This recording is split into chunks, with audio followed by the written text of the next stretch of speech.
You know what's funny? Not funny, haha. Funny in that uncomfortable way where you laugh because the alternative is just too much to sit with. Amazon started as a bookstore. A bookstore! Jeff Bezos in a garage in 1994 selling paperbacks. That's it. That's the whole origin story. And now they're spending $200 billion this year alone building the most sophisticated logistics and delivery infrastructure the world has ever seen. This year, 1 year. And the trucking companies, the freight brokers, the third-party logistics operators who spent the last decade building their businesses around Amazon's volume, they're just now starting to realize what's actually happening.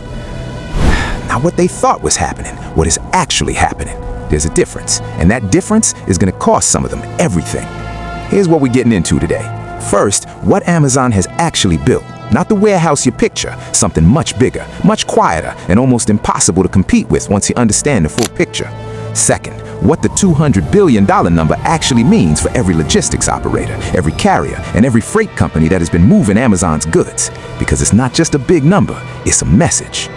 And third, the move, the specific strategic shift that the logistics companies who survived this are already making right now while everyone else is still pretending this isn't happening. Let's go. Okay, so here's where most people get this wrong. When you think Amazon logistics, you think warehouses, big ones, lots of robots, next-day delivery. You've seen the videos, you get it. But that's the surface. That's the part they want you to see. What Amazon has actually been doing, quietly, methodically, over the last 8 years, is building an end-to-end logistics network that competes directly with every single company in this industry. Let me break that down. They started with last-mile delivery, Amazon Flex, delivery service partners, bringing in independent contractors and small operators to handle the final leg of delivery instead of paying UPS and FedEx. Smart move, cheaper, faster, more control. Then they went middle mile, Amazon Freight, their own trucking operation, moving goods between their own fulfillment centers without needing a carrier.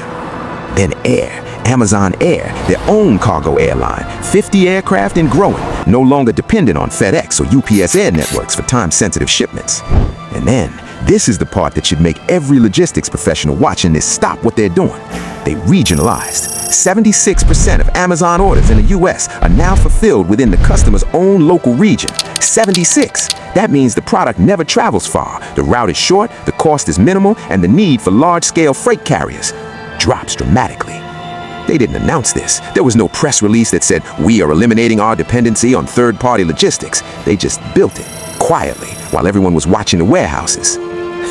Classic. Now, you might be sitting there thinking, okay, this is an American story. Amazon US, I'm in Europe. Different market, different infrastructure, different regulations. Sure, for now. Amazon's European logistics build-out is following the exact same playbook, same sequence, same strategy, just running 3 to 4 years behind the US timeline, which means everything that happened to US carriers between 1919 and 2023 is about to happen to European logistics operators between now and 2028. And I'm going to tell you exactly what that looked like. But first, we need to talk about the $200 billion, because most people hear that number and think, big company spending big money, so what? The so what is everything. Here's the thing about $200 billion in capital expenditure. That's not operating costs, that's not salaries, that's not keeping the lights on. Capital expenditure is infrastructure, it's physical assets, it's things being built right now that will exist and operate for the next 20 to 30 years. $200 billion in logistics infrastructure in 1 year. For context, the entire GDP of Portugal is around $287 billion. Amazon is spending 2/3 of Portugal's entire annual economic output on infrastructure in 1 calendar year. And where's it going? Fulfillment centers getting smarter, more automated, less human labor, faster throughput. New generation robotics handling picking, packing, and sorting at speeds no human workforce can match. Delivery infrastructure expanding. More vans, more routes, more delivery stations positioned closer to customers, reducing last mile distance even further. And then there's this. In February 2026, Amazon disclosed a stake in Beta Technologies, an electric aviation company, meaning they are now actively investing in the next generation of air freight capacity. Their own, not leased, not contracted, theirs. Every single one of these investments does the same thing. It removes a dependency on a carrier, on a freight broker, on a third-party operator, on you. That's not a side effect of the spending. That's the point of the spending. And here is the number that actually tells the story better than any of this. In January 2026, Amazon stopped labeling and packaging items for third-party sellers on their platform, pushed that cost and responsibility entirely onto the sellers themselves. That is not a packaging decision. That is Amazon tightening its grip on every single touch point in the supply chain and making clear who's in charge of each one. So here's the question nobody in this industry wants to ask out loud. If Amazon is building everything themselves, the warehouses, the trucks, the planes, the last mile, the middle mile, the regional fulfillment, what exactly do they need from you? Less and less. Every year, less and less. And the logistics companies that are going to survive this are not the ones hoping Amazon changes direction. They're not the ones waiting for regulations to slow Amazon down. They're the ones who already changed before they had to. Let me show you what that looks like. The first thing surviving logistics companies did was stop depending on Amazon volume to hit their numbers. Sounds obvious. Wasn't obvious to most people 3 years ago when Amazon was still their biggest client and the money was good and everything felt fine. The ones who saw this coming diversified their client base aggressively. They went after retail clients, manufacturing clients, pharmaceutical clients, industries where Amazon is not yet the dominant logistics player and where relationships and reliability still matter more than automation and scale. The second move, and this one is the most important one, they stopped competing on price. Because you cannot compete on price with Amazon. You cannot out-cheap a company spending $200 billion a year on infrastructure designed specifically to reduce cost. That is a fight you lose before it starts. What you can compete on is complexity, speed of decision-making, relationships, flexibility, the ability to handle a shipment that doesn't fit neatly into Amazon's optimized system, the cargo that's irregular, the client that needs custom handling, the route that doesn't work with regional fulfillment.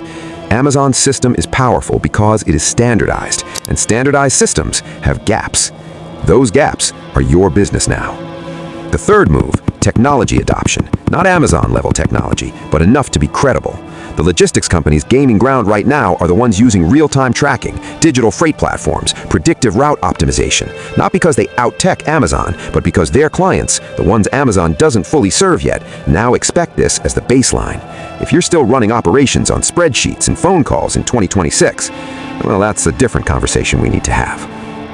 Here's the honest truth about Amazon and logistics. Amazon is not the villain of this story. They're a company doing exactly what companies do, building, expanding, eliminating inefficiency, cutting costs. You can't be angry at that. You can only decide what you're going to do about it. The logistics operators who are angry, who spend their energy resenting what Amazon is building, are the same ones who will be most surprised when the contracts stop coming. The ones paying attention, the ones who read the $200 billion number and thought, okay, what does this mean for my next move, instead of this isn't fair. Those are the ones still standing in 2028. Amazon doesn't need your trucks anymore. That ship has sailed. Well, no pun intended. But here's what they cannot build, cannot automate, cannot regionalize away.